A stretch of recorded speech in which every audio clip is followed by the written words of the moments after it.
სტარტაპ საქართველოს გამარჯვებული პროექტის ავტორები დაფინანსებას თვის ბოლომდე მიიღებენ, რის შემდეგაც საკუთარი ბიზნეს იდეების განხორციელებას შეუდგებიან. სტარტაპის პირველ ეტაპზე სულ 56 ინოვაციური და მაღალტექნოლოგიური გამარჯვებული პროექტი გამოვლინდა.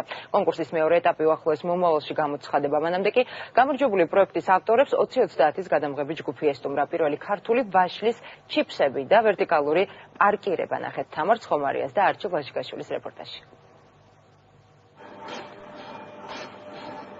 შაკო, ნონა და თამარი ვაშლის ჩიპსებს ამზადებენ. ჩიპსის წარმოების იდეა აგრარული უნივერსიტეტის სტუდენტებს 2 წლის წინ გაუჩნდათ, როცა ერთ-ერთ ლექციაზე სრულიად ახალ ტექნოლოგიურ მეთოდს მიაგნეს.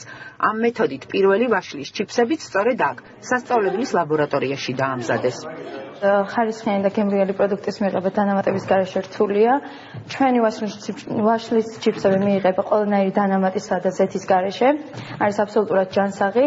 და მიღებულ პროდუქტში შენარჩუნებულია ის სასარგებლო ნივთიერებები და თვისებები, რაც ვაშლს გააჩნია და აქედან გამომდინარე მისი მირთმევა რეკომენდებულია ბავშვებისთვისაც. თხლად დაჭრილ ვაშლს ყოველგვარი დანამატების გარეშე პირდაპირ საშრობ აპარატში ათავსებენ, რომელიც სტუდენტებმა თავად დაამზადეს. ინოვაციური მეთოდით ჩიპსები 30 წუთში მზადდება.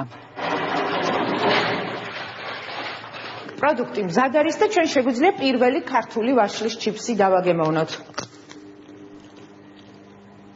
მართლა გემრიელია და იმ ჩიპსებისგან რაც აქამდე გამისინჯავს, ძალიან განსხვავდება. ვაშლის ჩიპსის პროექტი სტუდენტებმა არაერთ კონკურსზე წარადგინეს და ფულადი პრიზებიც მოიპოვეს, თუმცა როგორც თავად ამბობენ, ბიზნესის იდეის განხორციელების შანსი მათ მხოლოდ სტარტაპ საქართველოში გამარჯვებამ მისცა. რამდენიმე თვეში უკვე 2016 წლის ბოლომდე ეს პროდუქტი გავა ბაზარზე, ამის საშუალება მოხდეს სტარტაპ საქართველოს და ეს ძალიან კარგი არის იმისთვის, რომ ქვეყანაში არის შესაძლებლობა იმისა, რომ 100,000 ლარამდე დაფინანსება მოიპოვო და ამით შენი იდეა განახორციელო რეალობაში. ვერტიკალური პარკინგი სტარტაპის კიდევ ერთი გამარჯვებული ინოვაციური პროექტია. ბიზნეს იდეა მეცნიერების ჯგუფმა მოიფიქრა და მაკეტიც თავად დაამზადა.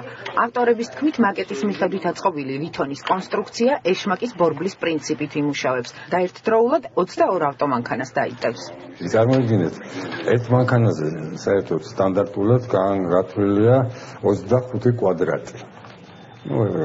ეს კიდევ 30 კვადრატს ითხოვს. 30 კვადრატზე წარმოიდგინეთ 10 მანქანას რო დააყენებ ერთი მანქანის ადგილზე, ეს გრამხელა შეღავათია, რა კონკრეტვა იქნება ქალაქის და ეს არის სტიმული, დიდი სტიმული ყველა ასაკოვანი მეცნიერისთვის, საბუნებისმეტყველო დარგის მეცნიერებისთვის.